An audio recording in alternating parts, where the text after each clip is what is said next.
Voilà. Je suis heureuse de nous entendre encore derrière nos téléphones et je rends gloire à notre Dieu qui a permis ce jour qu'ensemble nous puissions encore élever la voix pour dire merci à notre Dieu. Je bénis tout un chacun de nous pour la disposition du cœur pour ce moment. Et ce soir, Dieu a permis à ce que je me tiens devant vous pour parler de sa parole. Et j'aimerais nous partager un passage que j'ai médité aujourd'hui, que le Saint-Esprit nous aide à comprendre et surtout à mettre notre foi en pratique. Le passage que je vais prendre aujourd'hui, c'est dans le livre de Marc 5, 35. Si nous pouvons prendre nos Bibles.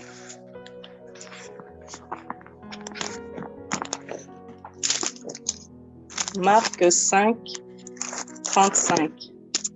C'est une histoire que nous connaissons, que chacun a déjà lu peut-être ou relit. Et ce soir, j'aimerais que nous puissions partager là-dessus. Aujourd'hui, j'ai cherché quoi dire. Et pendant que je suis tombée sur ces passages, je partagerai avec mes frères, avec mes sœurs, par rapport à ce que Dieu a déposé en moi. Ces mêmes jours, sur le soir, Jésus leur dit, « Passons sur l'autre rive. » Après avoir renvoyé la foule, ils amenèrent dans la barque où ils se trouvaient. Il y avait aussi d'autres barques avec lui. Il se leva une forte bourrasque et le vague se jetait dans la barque au point qu'elle se remplissait déjà. Et lui, il dormait à la poupe sur le coussin. Ils le réveillèrent et lui dirent, « Maître, tu ne te soucies pas de ce que nous périssons. » Il se réveilla, menaça le vent et dit à la mer, « Silence, tais-toi. » Le vent cessa et un grand calme se fit. Puis il leur dit, « Pourquoi avez-vous tellement peur? Comment n'avez-vous pas de foi? » Ils furent saisis d'une grande crainte et se dirent les uns aux autres, « Quel est donc celui-ci, car même le vent et la mer lui obéissent. » Amen. Sur ce passage dont nous venons lire, nous voyons que Jésus, je dirais, après avoir parlé à la foule, après avoir fait des miracles, après avoir prêché aux hommes, aux femmes, aux vieillards, toutes les personnes qui étaient là, Jésus, ils ont pris la barque avec ses disciples. Et pendant qu'ils étaient dans la barque, il y avait un grand vent qui a soufflé. Et le vent qui a soufflé, les vents, il y avait des vagues, il y avait des fortes, il y avait beaucoup de choses qui se passaient. Nous voyons lorsqu'il y a une tempête, lorsque nous, je ne sais pas si vous avez déjà vécu la tempête, je dirais que oui, parce qu'en ce moment, même ce que nous voyons en Chine, ce que nous avons vu en Allemagne, ce que nous avons vu en Belgique, nous avons vu les dégâts que ça fait une fois que la tempête est passée. Nous voyons tous les dégâts qui restent et les dommages que nous voyons après. Et ces hommes qui étaient avec Jésus dans la barque, en voyant cela, ils étaient dans la peur. Ils commençaient à perdre courage, ils commençaient à avoir peur, à s'angoisser, à se poser des questions. Alors qu'ils se posaient des questions, Jésus, il était là, il dormait tranquillement. La Bible nous dit, sous les coussins, il dormait. Et les disciples étaient là, ils paniquaient. Je me suis mis à la place de disciple. Je me suis dit, si c'était moi à cette époque où c'est moi qui étais là en ce moment, que dirais-je? De nos jours, je pense que nous dirons, après avoir prêché, après avoir fait ce qu'il y avait à faire, nous dirons que ce sont des attaques. De nos jours, nous dirons ça. Nous allons même commencer à chasser les démons, à dire ceci, on refusait le diable, refusait ceci, cela. Mais là, la Bible nous dit, Jésus, il était avec eux, ce qui fait qu'il n'y avait rien à craindre. C'est ce qui nous arrive aussi souvent dans nos vies. Lorsque nous voyons des problèmes, des turbulences, nous voyons des choses qui ne vont pas, de fois on se pose la question, est-ce que le Seigneur est avec nous? Oui, le Seigneur, il est là. Tout ce que le Seigneur nous demande, c'est de garder calme. Il y a certaines choses que le Seigneur permet dans notre vie, c'est pour sa gloire, c'est pour voir à quel point nous l'aimons, c'est pour voir peut-être le degré de notre foi. Je me rappelle un jour, pendant que nous passions de moments difficiles, je me posais la question, est-ce que le Seigneur était là? Je veux nous rencontrer une chose, je veux ouvrir une parenthèse, je vais la fermer après. En parlant de mon témoignage, je me rappelle en 2013, lorsque j'étais enceinte de ma 4e fille, arrivée à au sixième mois de la grossesse, j'avais l'impression que les gynécologues, tout le monde était contre moi. Un jour, je suis partie aux consultations. Ma gynécologue n'était pas là, elle était remplacée par sa collègue. Et sa collègue qui avait mon dossier sous ses yeux, elle était là, elle me regardait, elle me fait, Madame, il y a un souci. Je lui demande, qu'est-ce qu'il y a? Elle a commencé à critiquer sa collègue en disant de mauvaises choses sur elle. Moi, je dis, moi, je l'aime bien. Elle a dit, mais non, elle n'a pas bien fait son travail. Je demande, qu'est-ce qui se passe? Elle m'a dit, normalement, madame, vous devez avorter. J'ai fait, comment ça avorter? Je suis enceinte de 6 mois et je porte mon enfant, vous me demandez d'avorter? Et je demandais pourquoi. Elle a commencé à parler. Tout ce qu'elle parlait, j'étais là, je la regardais.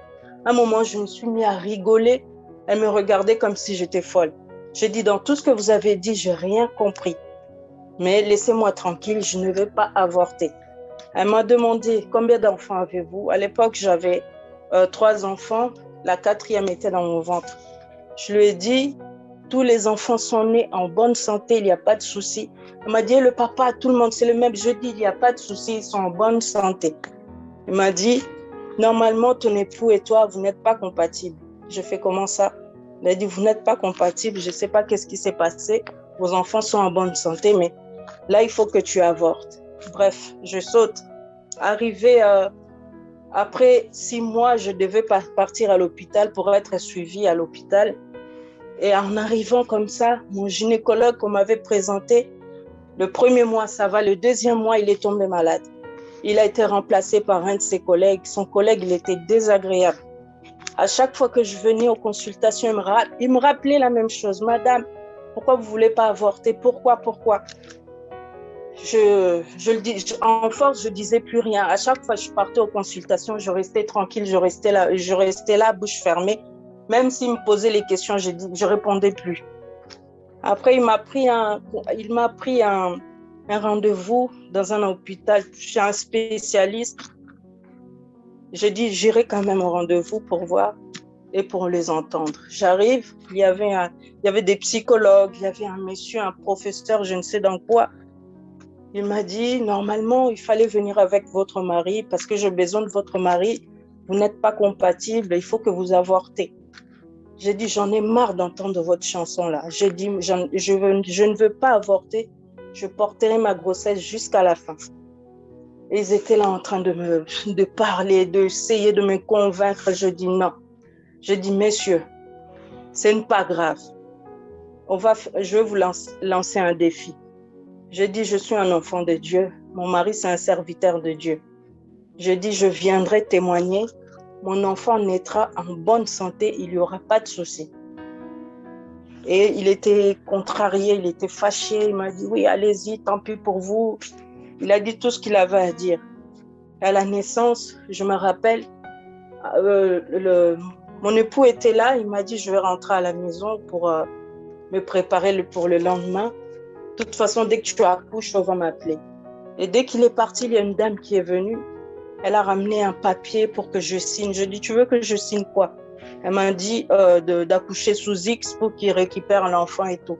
J'ai dit, mais ça va pas la tête. Je ne vous ai jamais dit que j'abandonnerais mon enfant. Et l'accouchement s'est bien passé. Elle est encore venue me reposer encore la même question. J'ai dit, je n'avorterai pas. Et quand j'ai mis au monde, j'ai demandé à la dame si elle pouvait me laisser seule avec mon enfant pour que je puisse prier.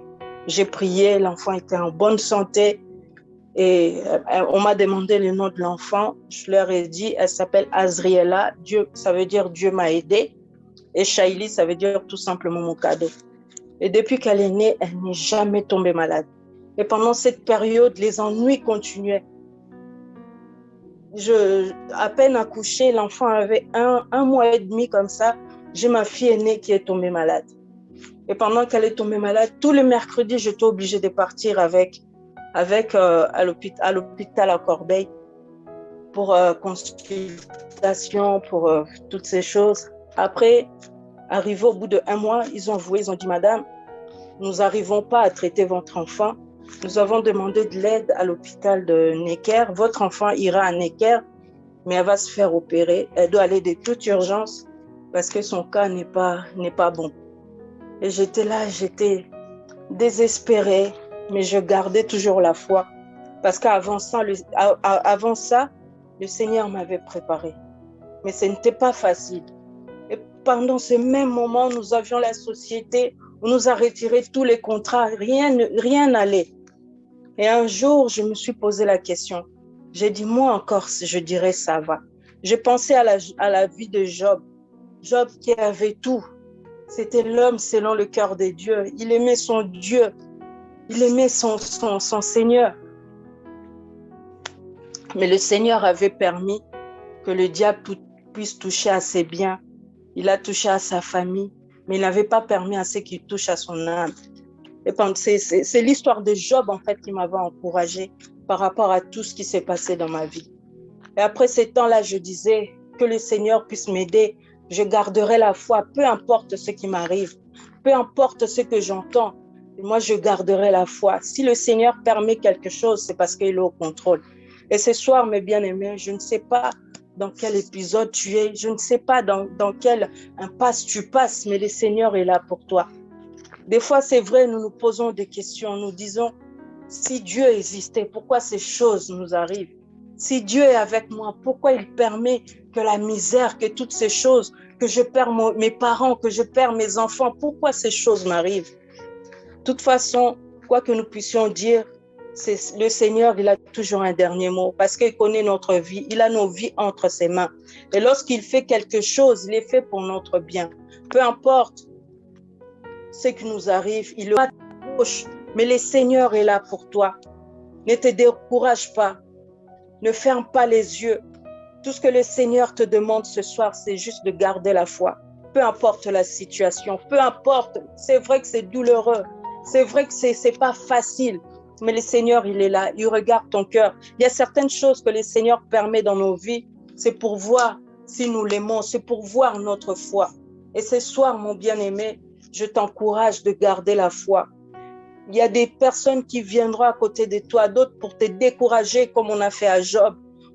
Même sa propre femme disait de maudire Dieu après quoi qu'il meure. Beaucoup de gens venaient pour le décourager. De notre époque, je dirais, si tu traverses de telles situations, on dira que cet homme a péché. Cet homme, c'est pas un vrai serviteur de Dieu. Cet homme, c'est parce qu'il a fait ceci ou il a fait cela.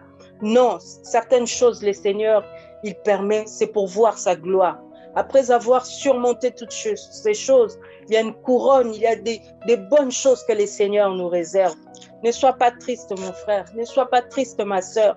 Peu importe, le Seigneur, il a besoin de toi. Toi, continue dans ta marche, continue dans ta foi, persévère, même si c'est difficile.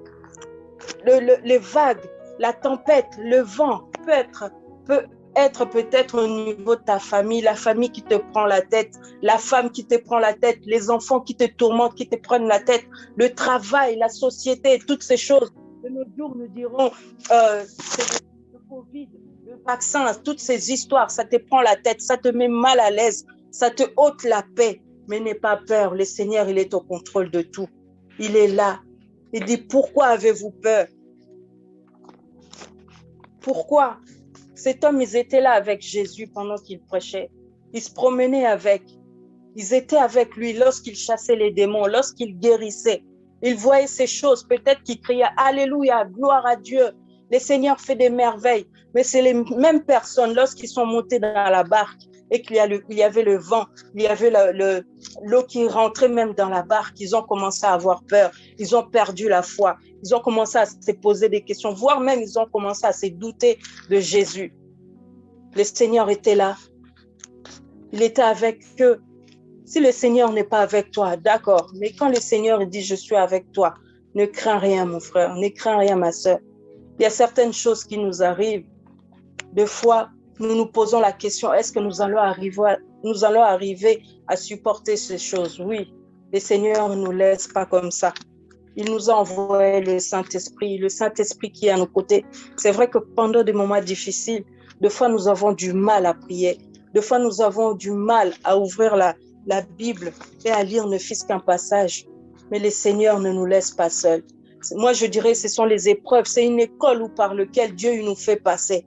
Lorsque le Seigneur, nous le voyons même à l'école, nous partons à l'école, nous apprenons les leçons et tout. Après, arrivé à un moment, nous avons des contrôles, des examens à faire pour passer le niveau. C'est pareil avec le Christ, je dirais, dans la foi.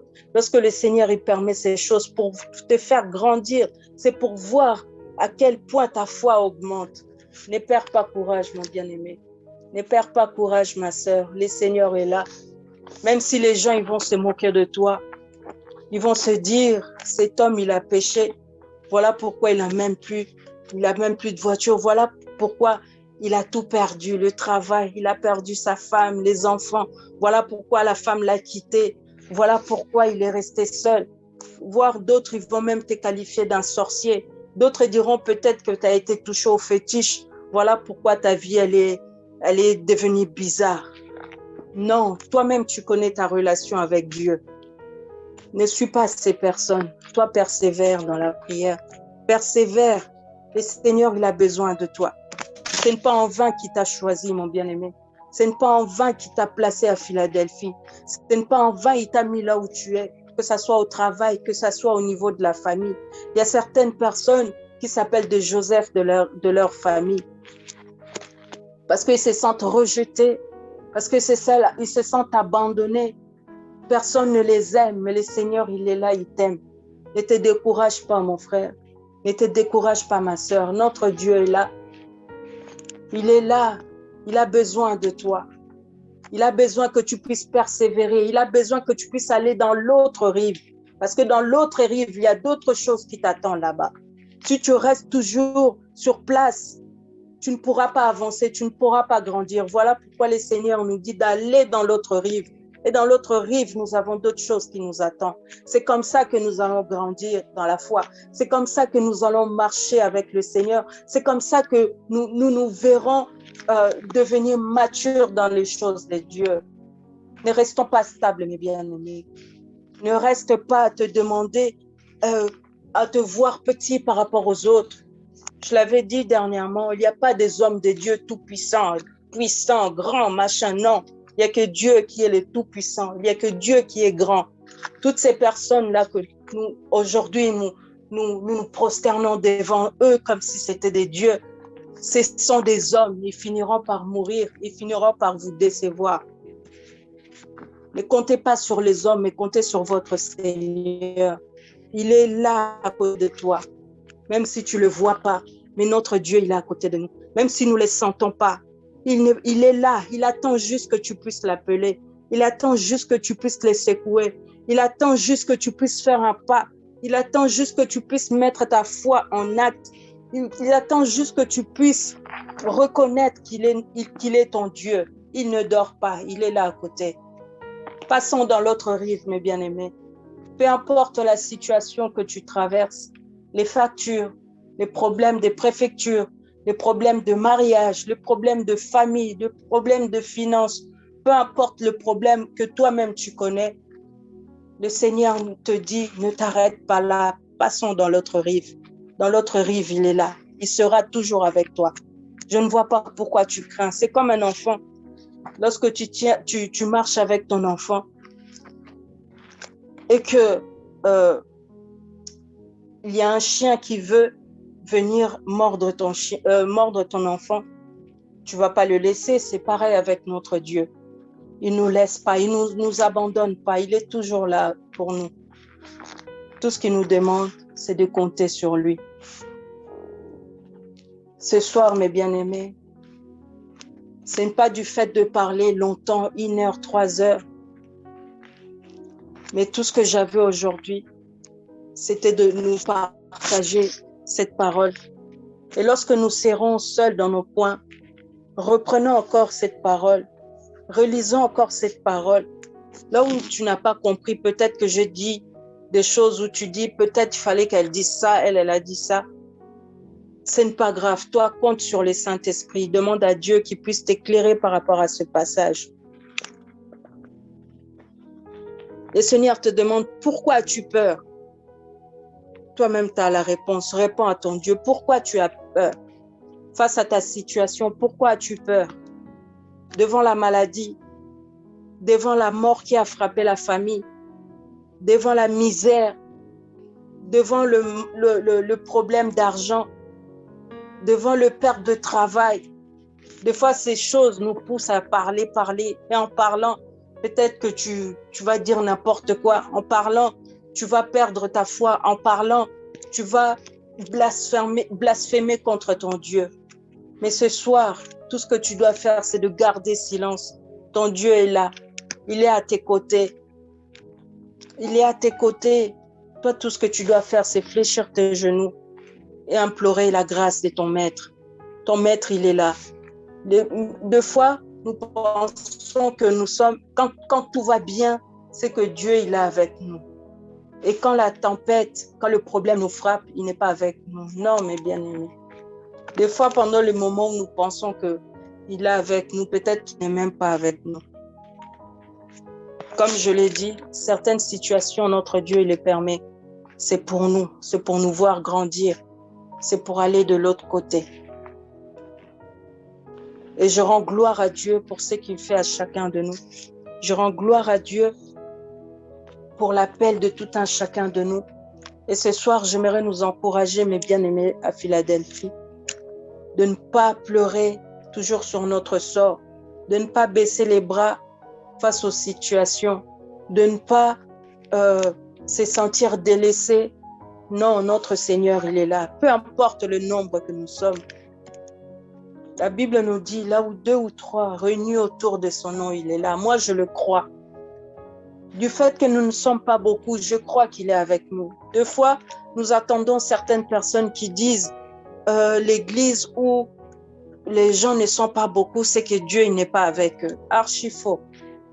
Nous pouvons avoir des grandes salles avec plein de personnes dedans, mais certaines assemblées, c'est des tombeaux blanchis.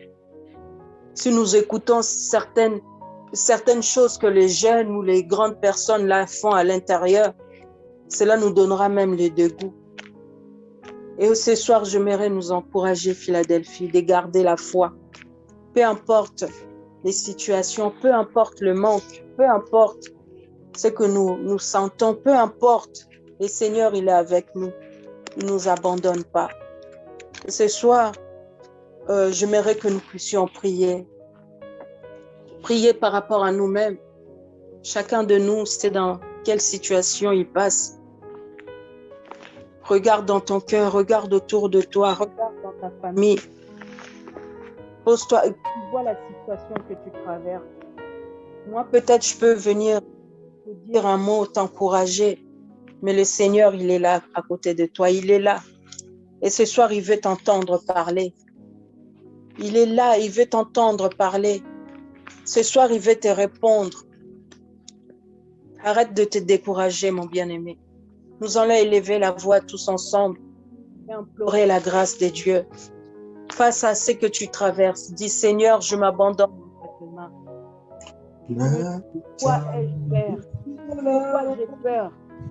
Le Seigneur te pose la question, pourquoi tu as peur?